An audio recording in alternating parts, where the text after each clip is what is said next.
Well, everyone, it's time for us to go and take a look at the Apple Watch Series 10 and compare it against the Apple Watch SE1 and see which particular Apple Watch is the better one for you. Now, number one, the big thing I can definitely tell you is that if you are going to go through and pick up an Apple Watch, it makes a lot of sense to go ahead and buy the latest generation. So buying the latest generation of Apple Watch is probably going to be the best choice, and that is kind of the one I'd recommend a vast majority of people to go ahead and buy. So if you are going to buy one, please buy that particular watch. But the SE1 still is decent, and let's go and take a look at the differences. Now, number one, the bodies are slightly different for the most part. The Apple Watch Series 10 on the front, is giving you a bigger sized 46mm or 42mm size, which is actually pretty nice. It's a very bright panel. It gives you up to 2000 nits of brightness. It's a wide-angle OLED display, up to 40% brighter when viewing it at angles, and it is an LTPO3 OLED and an always-on display as well. That is pretty big. The Apple Watch SE first generation is basically giving you either 40mm or 44mm size. So this in and of itself is another very big advantage for something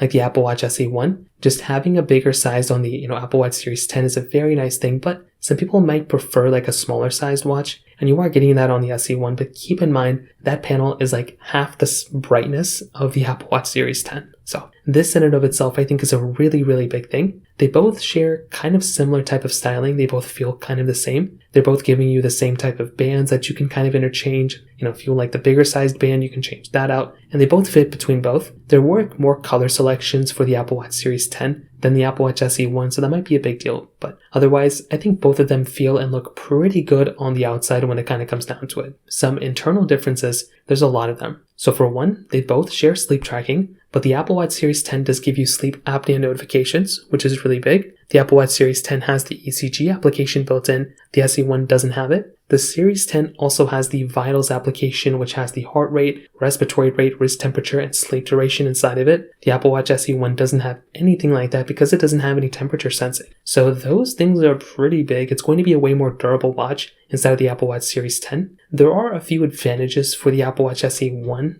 The only thing is, they both share the same exact battery life, so they both give you up to 18 hours of battery life within them. And the Apple Watch Series 10, it is substantially more expensive. $400 for the GPS model or $500 for the GPS plus cell model. Apple's no longer selling the Apple Watch SE1, but you could go through and buy that watch for, a little bit cheaper, in the used market. So that is kind of an advantage for that particular device. I will tell you though, in my personal opinion, it does make a lot of sense to go ahead and buy a watch like an Apple Watch Series 10. That is probably going to be the better watch here. That is going to be the one that I would recommend, every single day person to go ahead and buy. It's a beautiful watch. It is so much faster. It's giving you a much better chipset and everything like that. So that is the one that I'd recommend every single person to go ahead and buy. However, what I'd recommend doing is instead of buying the Series 10 or the SE1, there's a lot of watches in between them that I'd also recommend buying. Watches like the Apple Watch, Series 9, Apple Watch Series 10. Those ones are also very, very good, and I would highly recommend buying those ones as well. So from that side, that kind of covers it up there. If you have any other thoughts or questions, please let me know in the comment section below. Hit the like button, that would mean so much, but definitely hit that subscribe button. More importantly than everything else, I love every single one of you guys. Hopefully I'll catch you guys in the next video. Peace out, Solon.